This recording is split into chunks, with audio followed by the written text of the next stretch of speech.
নমস্কার বন্ধুরা, আমার চ্যানেলে সবাইকে স্বাগত জানাই। তো আজকে আমি বানিয়েছি পনিরের তরকারি আর তার সঙ্গে গরম পরোটা। তো চলো দেখাই তোমাদের আজকের যে কীভাবে আমি পনিরের তরকারিটা বানালাম। তো প্রথমে আমি নিয়ে নিয়েছি 200 গ্রামের মতন পেঁয়াজ, 1 কোয়া রসুন, 25 গ্রামের মতন আদা, গোলমরিচ, জিরে, 2টো টমেটো, 7 থেকে 8টা কাঁচা লঙ্কা, গার্নিশের জন্য ধনেপাতা।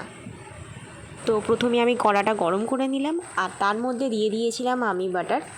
আর এরপরে আমি দিয়ে দেবো পনিরগুলো তোমরা এখানটা ভালো করে ব্রাউন করে ভেজে নেবে, ঠিক এইভাবে।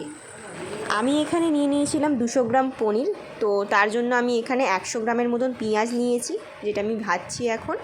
পেঁয়াজটাও আমি হালকা ব্রাউন কালারের ভেজে নেব।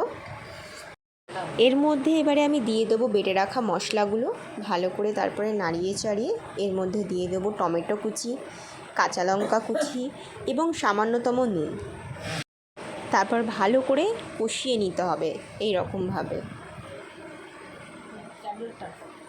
তারপর কষা হয়ে গেলে আমি এই সমস্ত কিছু মিক্সচারে ভালো করে একটা পেস্ট বানিয়ে ফেলবো। তারপর গরম কড়াতে ভালো করে পেস্টটা দিয়ে দেবো এবং পেস্টটা ভালো করে নেড়ে চেড়ে ভালো করে কষিয়ে নিতে হবে। কষানো হয়ে গেলে এর মধ্যে দিয়ে দেবো সামান্যতম জল।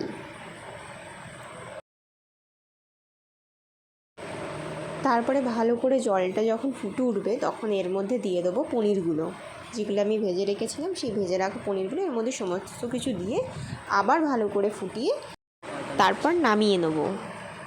এইবারে তৈরি আমার পনিরের তরকারি আর তার সঙ্গে গরম গরম পরোটাও। তো তোমরাও বাড়িতে খাও আর খেয়ে আমাকে জানাও তোমাদের পনিরের তরকারি আর গরম গরম পরোটা কীরকম লাগলো। তো আজকের মতন টাটা।